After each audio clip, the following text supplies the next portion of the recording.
This car was captured driving up and down this remote road from a home security camera. Normally this activity wouldn't raise an eyebrow. However, this was in 2020, during the COVID lockdown, where no car was meant to be driving. The homeowner would call the police, and when they would come to investigate, the outcome would turn the stomachs of even the most hardened investigators. Before revealing the details of this case, we would like to send our thoughts and condolences to the family and loved ones of Phoenix Nets.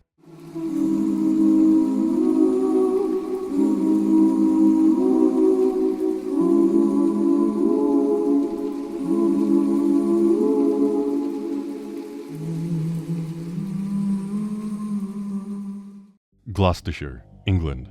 As the pandemic had gripped the world, England was locked down, with very few people allowed to travel. When police had received a phone call about a car traveling in a remote area, they thought they should check it out. They visited the house where the footage was taken from and were able to obtain a license plate. It would show that the car was registered to an address in Wolverhampton, over 80 miles away from the location. Why was this car traveling such a long distance during COVID lockdown? Police would find a car and pull it over, telling the male driver he couldn't be out driving during COVID lockdown restrictions. Later that night, however, the same car would be captured driving back down the same road again. The homeowner would again call the police, and they would head to the location. Authorities would find a woman on the side of the road with 2 suitcases at her side. The officers would ask what's in the luggage, but the woman appears to be trying to pull them away from it. With some pieces of luggage close to the car. Okay, can I just explain, because as I said before, like I've had Step away, please. I've had issues with that. Step away, please. I have to stand there. The suspect is actually trying to prevent them from opening the luggage. You're going to get arrested for obstructing police. All right. I don't wanna stop you guys. You are stopping us. Eventually, the officers would open the suitcase.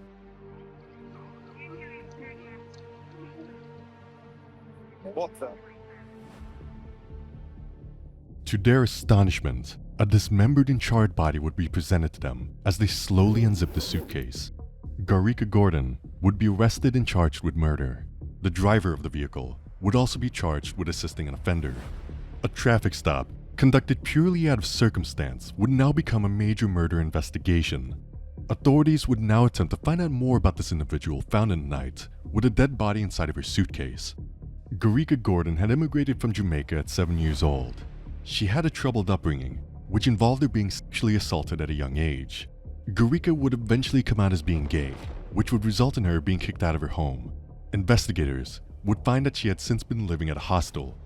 They would conduct a phone analysis and discovered that she had been having issues with another female.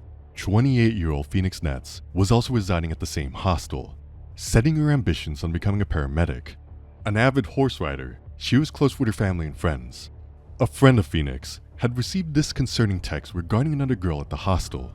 She had suggested moving back to London to get away from this girl, obviously bothered by the advances she was getting. Further analysis of Garika's phone would reveal Google searches such as internal bleeding, how to fix a punctured lung, and can someone recover from getting stabbed. Detectives would now move to obtain CCTV footage from outside the hostel, which would show Phoenix leaving the hostel. Later that night, after initial footage of Phoenix was observed, another resident would recount hearing banging and drilling noises, as well as someone shouting for help from an adjacent room. The following night would also capture unusual activity from outside the hostel. Further checking of credit card records was done, and footage would be obtained of Garika buying cleaning products at the DIY store, seemingly to clean up the crime scene. The following day, a black van would arrive to pick up some carpet, a bed, and some black bags. Authorities would now go through Garika's social media history, and to their shock, would discover she had purchased the circular saw in the marketplace. Footage was then obtained of an underwear individual delivering a saw he had sold, not knowing it was about to be used to dismember a body. Pathology reports would later confirm the body was dismembered by a circular saw. DNA would also confirm that the body was that of Phoenix Nets. There were many small wounds observed, and the cause of death would be multiple stab wounds from a knife or sharp object. When the news of Phoenix's death would come out, friends would recount a strange message they received. The final part of the message was particularly odd, as Phoenix would normally just ring and talk to her friends, not ask them to email her. Family members would also recount that they were left voice messages that appeared to be from Phoenix, However, it didn't quite sound like her. Authorities would analyze the messages and find that it had been created using a voice-changing app and was a complete fake designed to make it seem like she was alive. Gaurika had gone through great lengths to deceive Phoenix's family and friends. A mountain of CCTV footage would be collected of the suspect, showing her cycling, catching the train, and taking a lift at the station. It's almost as if her entire life was played out on security cameras. In a shocking twist, authorities would then obtain footage of her walking to a police station. She asks police if she can charge her phone. A police officer would then advise her she has the wrong brand of phone for the charger they have, to which she responds by taking a completely different phone out of her pocket and presenting it to the police. It's believed that this other phone was Phoenix's. Further footage would show Gaurika wheeling a suitcase out of her house, which would contain Phoenix's body. She would then be caught on camera at a gas station, filling a jerry can full of petrol. It is believed that she would then attempt to burn the remains in order to dispose of them, but wasn't able to completely destroy the body. This would explain the charred remains found inside of the suitcase when the police found her. Police now had an expansive list of evidence, with text messages, CCTV footage, and a charred body that built a picture of a woman that wanted a relationship she couldn't have. Gaurika would ultimately go on trial for murder, in which she would plead guilty and was given a life sentence, but will be eligible for parole after 23 years. A chance encounter of stopping a vehicle reported for driving during lockdown uncovered a sickening murder. There is no doubt, had Gaurika gotten away with this crime, that she could have done the same thing again. While Phoenix's life was tragically cut short, the keen eye of locals prevented another tragedy like this from happening at the hands of this monster.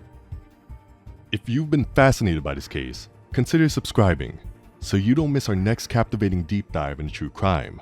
Channel memberships are also available by hitting the join button. As always, thanks for watching, and we'll see you in the next video.